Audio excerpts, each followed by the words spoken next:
Hi ಎಲ್ರಿಗೂ ನಮಸ್ಕಾರ. Welcome back to my YouTube channel. ಇವತ್ತು ಗುರುವಾರ ಸಂಜೆ ಆಗಿದೆ. ಬಟ್ ಟೈಮ್ ಎಷ್ಟಾಗಿದೆ?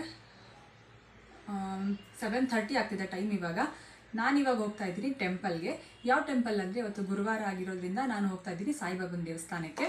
ತುಂಬ ದಿನಗಳಿಂದ ಹೋಗಬೇಕು ಅಂತ ಅಂದ್ಕೊಳ್ತಾ ಇದ್ದೆ. ಬಟ್ ಇವತ್ತು ನನಗೆ ಟೈಮ್ ಸಿಕ್ಕಿದೆ. ಸೊ ಹಾಗಾಗಿ ದೇವಸ್ಥಾನಕ್ಕೆ ಹೋಗ್ತಾ ಇದ್ದೀನಿ. ನಾನು ಆ್ಯಕ್ಚುಲಿ ಪ್ರತಿ ಗುರುವಾರ ಸಾಯಿಬಾಬನ ದೇವಸ್ಥಾನಕ್ಕೆ ಹೋಗ್ತೀನಿ. ಲಾಸ್ಟ್ ವೀಕ್ ಗುರುವಾರ ಹೋದಾಗ ನಾನು ಈ ವಿಡಿಯೋನ ಶೂಟ್ ಮಾಡಿದ್ದೆ. ನಾನು PU ಓದೋವಾಗ ಯಾವಾಗಲೂ ಈ ರೂಟಿಂದನೇ ನಮ್ಮ ಕಾಲೇಜಿಗೆ ಹೋಗ್ತಾಯಿದ್ದೆ. ಸೊ ಇಲ್ಲಿ ಬಾನ್ಸುರಿ ಸ್ವೀಟ್ಸ್ ಮತ್ತು ಈ ಜಾಗ ಎಲ್ಲ ನೋಡಿದಾಗ ನಾನು ನನ್ನ ಫ್ರೆಂಡ್ಸ್ ಜೊತೆಗೆ ಓಡಾಡ್ತಿದ್ದೆಲ್ಲ ನೆನಪಾಗುತ್ತೆ. ಕಾಲೇಜಿಂದ ವಾಪಸ್ ಬರೋವಾಗಲೂ ಇದೇ ರೂಟಲ್ಲಿ ನಾನು ವಾಪಸ್ ಬರ್ತಾಯಿದ್ದೆ. ಲಂಚ್ ಬ್ರೇಕ್ ಇದ್ದರೆ ಸಾಕು ಇಲ್ಲಿಗೆ ಬಂದು ಕಚೋರಿ ಎಲ್ಲ ತಿಂತಾಯಿದ್ವಿ. ಸೊ ನನ್ನ PUC ಫ್ರೆಂಡ್ಸ್ ಎಲ್ಲ ನನಗೆ ತುಂಬ ಜ್ಞಾಪಕ ಬರ್ತಾರೆ ಈ ರೂಟಲ್ಲಿ ಓಡಾಡೋವಾಗ. PUCಗೆ ಹೋಗೋವಾಗಲೂ ನಾನು ಆ್ಯಕ್ಚುಲಿ ಸೈಕಲ್ ತೊಗೊಂಡು ಹೋಗ್ತಿದ್ದೆ. ನನ್ನ ಜೊತೆಗೆ ನನ್ನ ಫ್ರೆಂಡ್ ಇದ್ಲು, ಅವಳು ಸಹ ಸೈಕಲ್ ತೊಗೊಂಡು ಬರ್ತಾಯಿದ್ಲು. ಸೊ ಈ ರೂಟಲ್ಲಿ ಯಾವಾಗಲೂ ಸೈಕಲೆಲ್ಲ ಓಡಿಸ್ಕೊಂಡು ಹೋಗ್ತಾಯಿದ್ದಿದ್ದು ನೆನಪಾಗುತ್ತೆ. ಈ ರೂಟಿಂದ ಸ್ಟ್ರೇಟ್ ಹೋಗಿ ಲೆಫ್ಟಿಗೆ ಹೋದರೆ KMET ಸ್ಕೂಲ್ ಸಿಗುತ್ತೆ. ಮೋಸ್ಟ್ ಆಫ್ ದಿ ಟೈಮ್ಸ್ ನನಗೆ ಫೈನಲ್ ಎಕ್ಸಾಮ್ಸಲ್ಲಿ ಎಕ್ಸಾಮ್ ಸೆಂಟರ್ ನನಗೆ KMET ಸ್ಕೂಲೇ ಆಗಿರ್ತಿತ್ತು. ಇಲ್ಲಿಂದ ಸ್ವಲ್ಪ ಮುಂದೆ ಹೋದರೆ KMET ಕಾಲೇಜ್ ಸಿಗುತ್ತೆ. ನಾನು ಅಲ್ಲೇ PUC ಕಂಪ್ಲೀಟ್ ಮಾಡಿದ್ದು. ಕಾಲೇಜ್ ಹತ್ತಿರದಲ್ಲೇ ಸಾಯಿಬಾಬನ ದೇವಸ್ಥಾನ ಕೂಡ ಇತ್ತು. ಬಟ್ ಒಂದು ಸರಿನೂ ಅಲ್ಲಿ ಒಳಗಡೆ ಹೋಗಿ ದರ್ಶನ ಮಾಡೋದಕ್ಕಾಗಿರಲಿಲ್ಲ. ಈಗ ಸ್ವಲ್ಪ ವರ್ಷಗಳಿಂದ ದೇವಸ್ಥಾನಕ್ಕೆ ಹೋಗಿ ಬರ್ತೀನಿ ಪ್ರತಿ ಗುರುವಾರ. ಈ ವಿಡಿಯೋ ಶೂಟ್ ಮಾಡಿದ್ದು ಆ್ಯಕ್ಚುಲಿ ಲಾಸ್ಟ್ ಗುರುವಾರ. ಬಟ್ ಇವತ್ತು ಗುರುಪೂರ್ಣಿಮೆ ಆಗಿರೋದ್ರಿಂದ ಇವತ್ತು ಸಹ ದೇವಸ್ಥಾನಕ್ಕೆ ಹೋಗಿದ್ದೆ. ಹಾಗಾಗಿ ಅರ್ಧ ವಿಡಿಯೋ ಲಾಸ್ಟ್ ಗುರುವಾರದಿದೆ. ಇನ್ನು ಮಿಕ್ಕಿದ್ದು ಇವತ್ತಿಂದು ಶೂಟ್ ಮಾಡಿದ್ದು ಸಹ ನಾನು ಇದೇ ವಿಡಿಯೋದಲ್ಲಿ ಇನ್ಕ್ಲೂಡ್ ಮಾಡಿದ್ದೀನಿ. ಇನ್ನು ಸ್ವಲ್ಪ ದೂರ ನಡ್ಕೊಂಡು ಹೋದರೆ ದೇವಸ್ಥಾನ ಸಿಗುತ್ತೆ.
ಗುರುಗಳ ಆಶೀರ್ವಾದ ಪಡೆಯೋದಕ್ಕೆ ಮತ್ತು ಲಕ್ಷ್ಮೀ ದೇವಿಯ ಅನುಗ್ರಹಕ್ಕೆ ಪಾತ್ರರಾಗೋದಕ್ಕೆ ಗುರುಪೂರ್ಣಿಮೆ ದಿನ ತುಂಬ ವಿಶೇಷ ಅಂತ ಪರಿಗಣಿಸಲಾಗುತ್ತೆ.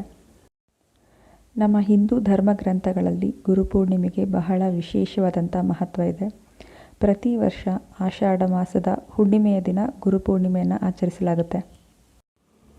ಬ್ರಹ್ಮಾಂಡದ ಮೊದಲನೇ ಗುರು ಅಂತಲೇ ಪರಿಗಣಿಸಲಾಗುವ ಮಹರ್ಷಿ ವೇದವ್ಯಾಸರು ಆಷಾಢ ಪೂರ್ಣಿಮೆ ದಿನದಂದೇ ಜನಿಸಿದರು ಅಂತ ಸಹ ನಂಬಲಾಗುತ್ತೆ. ಹಾಗಾಗಿ ಗುರುಪೂರ್ಣಿಮೆಯನ್ನು ವ್ಯಾಸ ಪೂರ್ಣಿಮಾ ಅಂತಲೂ ಸಹ ಕರೀತಾರೆ. ಧರ್ಮಶಾಸ್ತ್ರಗಳ ಪ್ರಕಾರ ಗುರುಪೂರ್ಣಿಮೆಯ ದಿನ ಗುರುವಿನ ಆಶೀರ್ವಾದ ಪಡೆಯೋದ್ರಿಂದ ಜೀವನದಲ್ಲಿ ಪ್ರಗತಿ, ಯಶಸ್ಸು ಕಂಡುಬರುತ್ತೆ ಅಂತಲೂ ಸಹ ಹೇಳ್ತಾರೆ. ಅಷ್ಟೇ ಅಲ್ಲ, ಈ ದಿನ ಭಗವಾನ್ ವಿಷ್ಣು ಜೊತೆ ತಾಯಿ ಲಕ್ಷ್ಮಿಯನ್ನು ಪೂಜೆ ಮಾಡೋದ್ರಿಂದ, ದಾನ ಮಾಡೋದ್ರಿಂದ ವೃತ್ತಿ ರಂಗದಲ್ಲಿ ಪ್ರಗತಿ ಕಂಡುಬರುತ್ತೆ ಅಂತಲೂ ಸಹ ಹೇಳ್ತಾರೆ. ಜೀವನದಲ್ಲಿ ಯಾವುದೇ ಹಂತದಲ್ಲಿ, ಯಾವುದೇ ಸಂದರ್ಭದಲ್ಲಿ ಒಂದು ಅಕ್ಷರ ಹೇಳ್ಕೊಟ್ಟಾತನು ಗುರು ಅಂತಲೇ ಕನ್ಸಿಡರ್ ಆಗ್ತಾರೆ. ಅಂತಹ ಗುರುಗಳನ್ನು ಪೂಜೆ ಮಾಡೋದಕ್ಕೆ, ಅವರ ಆಶೀರ್ವಾದವನ್ನು ಪಡೆಯೋದಕ್ಕೆ ಗುರುಪೂರ್ಣಿಮೆಯ ದಿನ ಅತ್ಯಂತ ಶ್ರೇಷ್ಠವಾದಂಥ ದಿನ. ಗುರುಪೂರ್ಣಿಮೆಯ ದಿನ ಪಾಠ ಕಲಿಸಿದ ಗುರುಗಳಿಗೆ ಮಾತ್ರ ಅಲ್ಲ, ನಮ್ಮನ್ನು ಹೆತ್ತವ್ರಿಗೆ ಅಥವಾ ಮನೆಯಲ್ಲಿರುವಂಥ ಹಿರಿಯರ ಆಶೀರ್ವಾದ ಪಡೆಯೋದ್ರಿಂದ ಸಹ ಪುಣ್ಯ ಪ್ರಾಪ್ತಿಯಾಗುತ್ತೆ ಅಂತ ಹೇಳ್ತಾರೆ. ಗುರುಪೂರ್ಣಿಮೆ ದಿನ ಸಂಜೆ ಸೂರ್ಯಾಸ್ತ ಆದಮೇಲೆ ಅರಳಿ ಮರಕ್ಕೆ ಸುಮಾರು ಜನ ಹೋಗಿ ನೀರು ಹಾಕ್ತಾರೆ. ಏನು ನಂಬಿಕೆ ಅಂದರೆ ಜೀವನದಲ್ಲಿ ಎದುರಾಗಿರೋಂಥ ಹಣಕಾಸಿನ ಸಮಸ್ಯೆಯಿಂದ ಮುಕ್ತಿ ಪಡಿಬೋದು ಅನ್ನೋದಕ್ಕೋಸ್ಕರ ಅರಳಿ ಮರಕ್ಕೆ ಸಂಜೆ ಹೊತ್ತು ಗುರುಪೂರ್ಣಿಮೆ ದಿನ ನೀರು ಹಾಕ್ತಾರೆ. ಇನ್ನು ಎಷ್ಟೋ ಜನ ಪುಸ್ತಕ ದಾನ ಮಾಡ್ತಾರೆ. ವಿದ್ಯಾದಾನಕ್ಕಿಂತ ಶ್ರೇಷ್ಠವಾದ ದಾನ ಮತ್ತೊಂದಿಲ್ಲ ಅಂತ ಹೇಳ್ತಾರೆ. ಗುರುಪೂರ್ಣಿಮೆ ದಿನ ಅಗತ್ಯ ಇರೋವಂಥ ಮಕ್ಕಳಿಗೆ ಪುಸ್ತಕಗಳನ್ನ ಅಥವಾ ಯಾವುದೇ ರೀತಿಯಾದಂಥ ಶೈಕ್ಷಣಿಕ ಸಾಮಗ್ರಿಗಳನ್ನ ದಾನ ಮಾಡೋದ್ರಿಂದ ಉದ್ಯೋಗ ರಂಗದಲ್ಲಿ ಯಶಸ್ಸು ಸಿಗುತ್ತೆ ಅನ್ನೋವಂಥ ನಂಬಿಕೆ ಇದೆ. ಇನ್ನು ಜ್ಯೋತಿಷ್ಯ ಶಾಸ್ತ್ರದ ಪ್ರಕಾರ ಹೇಳಬೇಕಂದ್ರೆ ದೇವಗುರು ಬೃಹಸ್ಪತಿನ ಸಂತೋಷ ಮತ್ತು ಅದೃಷ್ಟ ನೀಡುವಂಥ ಗ್ರಹ ಅಂತಲೇ ನಂಬಲಾಗಿದೆ. ಇನ್ನೊಂದು ನಂಬಿಕೆ ಏನಿದೆ ಅಂದರೆ ಯಾರ್ದಾದ್ರೂ ಜಾತಕದಲ್ಲಿ ಅಕಸ್ಮಾತ್ ಗುರು ಏನಾದರೂ ದುರ್ಬಲ ಆಗಿದ್ದರೆ ಗುರುನ ಬಲಪಡಿಸಬೇಕು ಅಂತ ಉದ್ದೇಶದಿಂದ ಎಷ್ಟೋ ಜನ ಹಣೆಗೆ ಕುಂಕುಮ ಮತ್ತು ಅರಿಶಿಣದ ತಿಲಕನ ಹಚ್ಕೊಳ್ತಾರೆ. ನಂಬಿಕೆ ಏನಂದರೆ ಗುರು ಸ್ಟ್ರಾಂಗ್ ಆಗ್ತಾರೆ ಜಾತಕದಲ್ಲಿ ಅಂತ. ಬಟ್ ನಾನು ಜ್ಯೋತಿಷ್ಯನ ಅಷ್ಟಾಗಿ ನಂಬೋದಿಲ್ಲ. ಬಟ್ ಇದೊಂದು ನಂಬಿಕೆ ಅಂತೂ ಇದೆ. ಎಷ್ಟೋ ಜನ ನಾನು ನೋಡಿದ್ದೀನಿ ಸಾಯಿಬಾಬಾನ ದೇವಸ್ಥಾನಕ್ಕೆ ಬರೋರೆಲ್ಲ ಗುರುವಾರದೊತ್ತು ಯೆಲ್ಲೋ ಕಲರ್ ಡ್ರೆಸ್ ಹಾಕ್ಕೊಂಡು ಬರ್ತಾರೆ ಅಥವಾ ರೆಡ್ ಕಲರ್ ಡ್ರೆಸ್ ಹಾಕ್ಕೊಂಡು ಬರ್ತಾರೆ. ಯೆಲ್ಲೋ ಆ್ಯಂಡ್ ರೆಡ್ ಡ್ರೆಸ್ ಗುರುವಾರ ಹಾಕೋದು ತುಂಬ ಒಳ್ಳೆಯದು ಅಂತ ನಂಬ್ತಾರೆ. ತುಂಬ ಚೆನ್ನಾಗಿ ದೇವಸ್ಥಾನನ ಅಲಂಕಾರ ಮಾಡಿದರು. ಹಾಗೆ ಒಳಗಡೆ ದೇವರೂ ಅಷ್ಟೇ ತುಂಬ ಚೆನ್ನಾಗಿ ಅಲಂಕಾರ ಮಾಡಿದರು. ನನ್ನಿಂದ ಎಷ್ಟು ಸಾಧ್ಯ ಆಯಿತೋ ಅಷ್ಟು ವೀಡಿಯೋನ ನಾನು ಕ್ಯಾಪ್ಚರ್ ಮಾಡೋದಕ್ಕೆ ಟ್ರೈ ಮಾಡಿದ್ದೀನಿ. ತುಂಬ ರಶ್ ಇತ್ತು. ಆ್ಯಕ್ಚುಲಿ ಈ ದೇವಸ್ಥಾನದಲ್ಲಿ ಏನಂದರೆ ಪ್ರತಿ ಗುರುವಾರ ಅನ್ನ ಸಂತರ್ಪಣೆ ಮಾಡ್ತಾರೆ ಸಾಯಿಬಾಬನ ಹೆಸರಲ್ಲಿ. ಹಾಗಾಗಿ ಇಲ್ಲಿ ತುಂಬ ಜನ ಬಂದು ಸೇರ್ತಾರೆ. ಶಿರ್ಡಿಯಲ್ಲಿರೋ ಥರನೇ ಈ ದೇವಸ್ಥಾನವೂ ಇದೆ. ಇಲ್ಲಿನ ವಾತಾವರಣವೂ ಅಷ್ಟೇ ತುಂಬ ಅಂದರೆ ತುಂಬ ಚೆನ್ನಾಗಿದೆ. ಇಲ್ಲಿಗೆ ಬಂದರೆ ಏನೋ ಒಂಥರ ಮನಸ್ಸಿಗೆ ನೆಮ್ಮದಿ, ತುಂಬ ರಿಲ್ಯಾಕ್ಸ್ ಅನಿಸುತ್ತೆ. ಅದಕ್ಕೆ ವೀಕಲ್ಲಿ ಒಂದಿನ ಆದ್ರೂ ಯಾವುದಾದ್ರೂ ದೇವಸ್ಥಾನಕ್ಕೆ ಹೋಗಬೇಕು ಅಥವಾ ನಮಗಿಷ್ಟ ಅನ್ನೋವಂಥ ಯಾವುದಾದ್ರೂ ಒಂದು ಕೆಲಸ ಮಾಡಬೇಕು.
ಈ ದೇವಸ್ಥಾನದಲ್ಲಿ ಸಾಯಿಬಾಬಾ, ದತ್ತಾತ್ರೇಯ ಸ್ವಾಮಿ ಮತ್ತು ರಾಧಾಕೃಷ್ಣರ ವಿಗ್ರಹ ಇದೆ.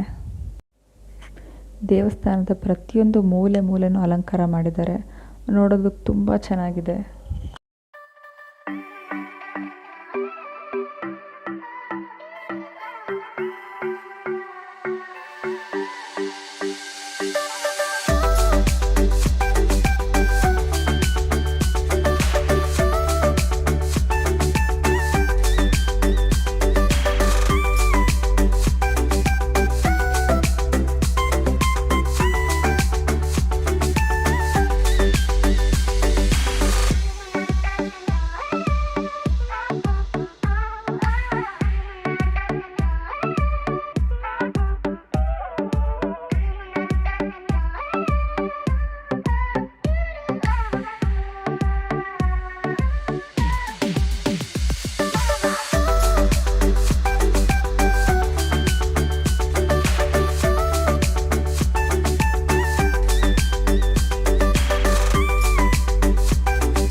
ಇದು ಎಕ್ಕದ ಗಿಡ.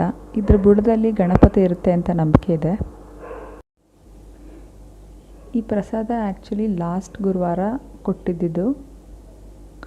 ರಸಮ್ ರೈಸ್. ಇವತ್ತು ಬುದ್ಧ ಪೂರ್ಣಿಮೆ ದಿನಾನು ಅನ್ನ ಸಂತರ್ಪಣೆ ಇತ್ತು, ಬಟ್ ನಾನು ವಿಡಿಯೋ ಮಾಡಿಲ್ಲ ಅದನ್ನೆಲ್ಲ. ದೇವಸ್ಥಾನದಲ್ಲೇ ಒಂದು ಪಾರ್ಕ್ ಕೂಡ ಇದೆ, ಹಾಗಾಗಿ ಇಲ್ಲಿ ಕೂತ್ಕೊಂಡು ಆರಾಮಾಗಿ ರಿಲ್ಯಾಕ್ಸ್ ಆಗ್ಬೋದು. ನಾನು ಆ್ಯಕ್ಚುಲಿ ದೇವಸ್ಥಾನದಿಂದ ಹೊರಗಡೆ ಕೂತ್ಕೊಂಡಿದ್ದೀನಿ, ಪಾರ್ಕ್ ಎಲ್ಲ ಒಳಗಡೆ ಇದೆ. ಇದು ಪ್ರತಿ ಗುರುವಾರ ಅನ್ನ ಸಂತರ್ಪಣೆಗಿರುವಂಥ ಕ್ಯೂ. ನೋಡಿ ಎಷ್ಟು ಜನ ಭಕ್ತಾದಿಗಳು ಇಲ್ಲಿಗೆ ಬರ್ತಾರೆ ಗೊತ್ತಾ. ಇದು ತುಂಬ ಫೇಮಸ್ ಸಾಯಿಬಾಬನ ದೇವಸ್ಥಾನ. ಎಷ್ಟೋ ಜನ ವಿಜಯನಗರದವರು ಈ ದೇವಸ್ಥಾನಕ್ಕೆ ಬರ್ತಾರೆ, ಅಕ್ಕಪಕ್ಕ ಏರಿಯಾಗಳಲ್ಲಿರುವಂಥವ್ರು ಸಹ ಈ ದೇವಸ್ಥಾನಕ್ಕೆ ಬರ್ತಾರೆ, ಅಷ್ಟು ಫೇಮಸ್. ಇಲ್ಲಿ ಬರೀ ಸಾಯಿಬಾಬನ ದೇವಸ್ಥಾನ ಮಾತ್ರ ಇಲ್ಲ, ಗಣೇಶನ ದೇವಸ್ಥಾನ ಇದೆ, ಆಂಜನೇಯನ ದೇವಸ್ಥಾನ ಇದೆ, ಆಮೇಲಿಂದ ಸುಬ್ರಹ್ಮಣ್ಯ ಸ್ವಾಮಿ ದೇವಸ್ಥಾನ ಇದೆ. ಹಾಗಾಗಿ ಭಕ್ತಾದಿಗಳಲ್ಲಿ ಜಾಸ್ತಿ ಜನ ಸೇರ್ತಾರೆ. ಗುರುಪೂರ್ಣಿಮೆಗೆ ನೋಡಿ ಇದು ಶಾಮಿಯಾನ ಎಲ್ಲ ಹಾಕಿದ್ದಾರೆ ಅನ್ನ ಸಂತರ್ಪಣೆ ಮಾಡೋದಕ್ಕೋಸ್ಕರ. ಫುಲ್ಲು ಸೀರಿಯಲ್ ಸೆಟ್ಟೆಲ್ಲ ಬಿಟ್ಟು ತುಂಬ ಚೆನ್ನಾಗಿ ರೆಡಿ ಮಾಡಿದ್ದಾರೆ. ಊಟದ ವ್ಯವಸ್ಥೆ ಆಗಿರ್ಬೋದು, ನೀರಿನ ವ್ಯವಸ್ಥೆ ಆಗಿರ್ಬೋದು, ಅಥವಾ ಅಕಸ್ಮಾತ್ ಏನಾದರೂ ಪ್ರಸಾದ ತಟ್ಟೆಲ್ಲೇ ಉಳಿದ್ರೆ ಅದನ್ನು ಎಲ್ಲಿಗೆ ಹಾಕಬೇಕು ಅದನ್ನೆಲ್ಲ ತುಂಬ ಚೆನ್ನಾಗಿ ಅವರು ವ್ಯವಸ್ಥೆ ಮಾಡಿದರು. ಇವತ್ತಿನ ದಿನ ತುಂಬಾ ಚೆನ್ನಾಗಿತ್ತು. ನೀವು ಯಾವತ್ತಾದರೂ ವಿಜಯನಗರ ಸೈಡ್ ಬಂದರೆ ಈ ದೇವಸ್ಥಾನಕ್ಕೆ ಬಂದ್ಬಿಟ್ಟು ಹೋಗಿ.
ಬಂದ ಬಂದ ಬಂದ ಬೈಲಿ ಬೈಲಿ ಬಾರೋ ಇಲ್ಲಿ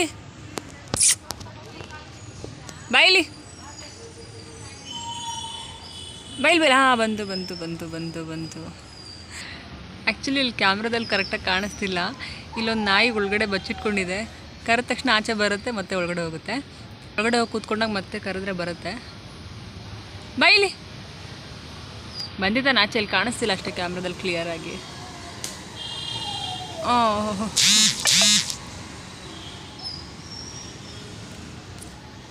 ಮತ್ತೆ ಒಳಗಡೆ ಹೋಯ್ತು. ಹಿಂಗಂದ್ರೆ ಬರುತ್ತೆ. ಹೈ ಬೇರೆ ಯಾವುದು ಬಂದ್ಬಿಡ್ತು. ಉಯ್ ಏಯ್ ಯಾರು ನೀನ್ಯಾರು? ನೀನೆಲ್ಲ ಕಣೋ ಕರಿತಿದ್ದಿದ್ದು, ಅಲ್ಲಿರೋ ನಾಯಿ ಕರಿತಿದ್ದಿದ್ದು, ನೀ ಎಲ್ಲಿಂದ ಓಡ್ ಬಂದೆ? ಯಾರೋ ನೀನು? ಯಾರು ನೀನು? ಆಗಲೇ ಕರೆದ ಹೋದೆ ಆ ಕಡೆಯಿಂದ, ಮತ್ತೆ ಬಂದ್ಬಿಟ್ಟ. ಹಾಂ ಅವಾಗಲೇ ಕರೆದ್ರೆ ನೋಡ್ದಂಗೆ ಹೋದೆ. ಅಲ್ಲಿ ನೋಡಿ ಅವನು ಅಲ್ಲಿಂದ ಬೊಗಳ್ತಾ ಇದ್ದಾನೆ.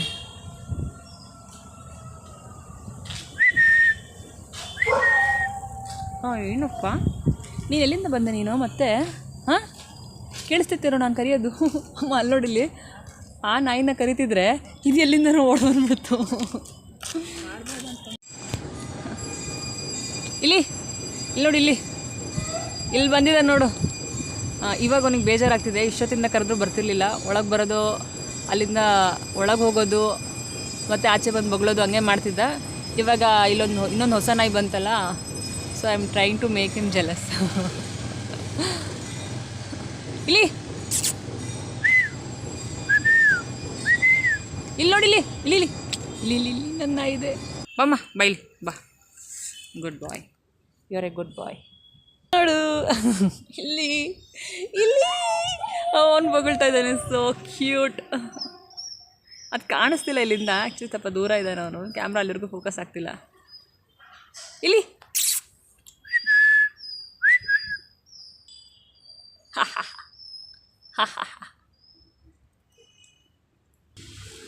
ಇಲ್ಲಿ ನೋಡಿ ಇಲ್ಲಿ ಇಲ್ಲಿ ಇಲ್ಲಿ ಇಲ್ಲಿ ಅವ್ನು ನೋಡ್ತಾನೆ ಇಲ್ಲ ಈ ಕಡೆ. ಇಲ್ಲಿ ನೋಡು, ಅಯ್ಯೋ ಫೋನ್ ಈ ಕಡೆ ಇಟ್ಟರೆ ಅವ್ನು ನೋಡಿ ಆ ಕಡೆ ಮುಖ ತಿರುಗಿಸ್ಕೊತಾನೆ. ಇಲ್ಲೋಡ ನೋಡ ಇಲ್ಲಿ. High not interested, is not interested. ಇವನು ಆ ಕಡೆ ನೋಡ್ತಿದ್ದಾನೆ, ಅವನು ನೋಡ್ತಿದ್ದಾನೆ. ಅವನು ಬೊಗಳ್ತಿದ್ದಾನೆ ಅವನು.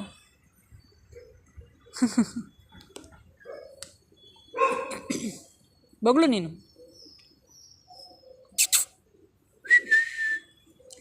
ಈಗ ಬರ್ತಾನೆ, ಕರೆದ್ರೆ ಬೊಗಳ್ತಿದ್ದಾನೆ ಅವನು.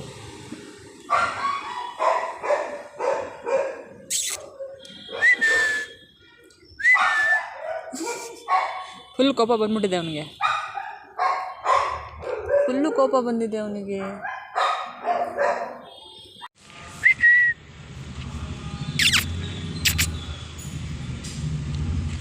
ಬಾಯಿಲಿ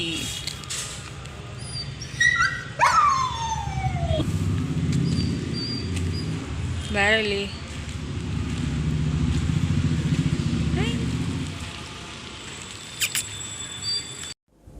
ಅವಾಗಿಂದ ಬೊಗಳ್ತಾ ಇದ್ದಿದ್ದು ನಾಯಿ ಇದೇನೆ. ಆವಾಗಲೇ ಸರಿಯಾಗಿ ಕಾಣಿಸ್ತಿರ್ಲಿಲ್ಲ. ಎಷ್ಟು ಗಲಾಟೆ ಮಾಡ್ತಿದೆ ಈ ನಾಯಿ ಆವಾಗಿಂದ. ಇಲ್ಲಿ ಹತ್ತಿರ ಹೋದ್ರೂ ಬೊಗಳ್ತಾನೆ ಇದ್ದಾನೆ. ಫೈನಲಿ ಇವಾಗ ಮನೆಗೆ ಹೋಗೋವಂಥ ಟೈಮ್ ಬಂದಿದೆ. ತುಂಬ ಲೈಟಾಗಿ ಹೋಗಿದೆ, ಹಾಗಾಗಿ ತುಂಬ ಕತ್ಲೆ ಆಗೋದ್ರೊಳಗೆ ಮನೆಗೆ ಸೇರ್ಕೋಬೇಕು. ಇಲ್ಲಿಂದ ವಾಪಸ್ ನಾನು ನಡ್ಕೊಂಡು ಹೋಗ್ತಾಯಿದ್ದೀನಿ ಮನೆಗೆ. ತುಂಬ ದೂರ ಏನಿಲ್ಲ, ಆದರೂ ಸ್ವಲ್ಪ ದೂರ ನಡಿಬೇಕು.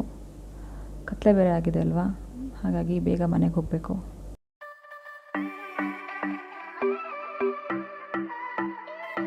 ಇವತ್ತಿನ ವ್ಲಾಗ್ನ ಇಲ್ಲಿಗೆ ಮುಗಿಸ್ತಾ ಇದ್ದೀನಿ. ನಾನು ಅನ್ಕೊಳ್ತೀನಿ ಈ ವಿಡಿಯೋ ನಿಮಗೆ ಇಷ್ಟ ಆಯಿತು ಅಂತ. ಇನ್ ಕೇಸ್ ನಿಮಗೆ ಈ ವಿಡಿಯೋ ಇಷ್ಟ ಆಗಿದ್ರೆ ದಯವಿಟ್ಟು ಲೈಕ್ ಮಾಡಿ, ಶೇರ್ ಮಾಡಿ ಮತ್ತು ನನ್ನ ಚಾನಲ್ನ ಸಬ್ಸ್ಕ್ರೈಬ್ ಮಾಡಿ. Thank you so much for watching.